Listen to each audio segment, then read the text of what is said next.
Arestado ang isang lalaki sa Bacoor City sa Cavite dahil sa pagbebenta ng peking subdivision sticker.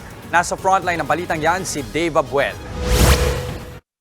Arestado sa entrapment operation si Manuel Rodriguez, 42 anyos, dahil sa pagbebenta ng peking Bacoor Solidarity sticker. Itong mga sticker na ito ay inilalagay sa mga pribadong sasakyan para makadaan sa loob ng mga subdivision sa Bacoor. Paraan ito para makaiwas sa traffic. 3 Bacoor Solidarity stickers ang nakuha mula kay Rodriguez at 7 sticker naman ay may logo ng Las Piñas. Ayon sa pulis, tanging lokal na pamahalaan ng Bacoor ang pwede mag-issue ng sticker. Yung original kasi, if you're a resident of Bacoor, it is worth 300. However, pag tagalabas ka ng Bacoor, it's worth 3,000 yung sticker.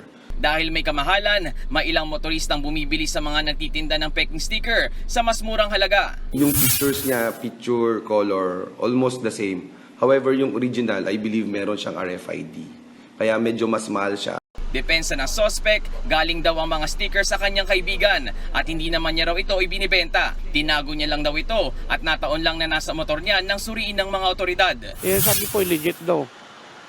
Kaya wala po kaming takot kasi bago lang naman yan eh. Hindi pa naman kami nakakabinda yan eh. Nanginala na ako eh.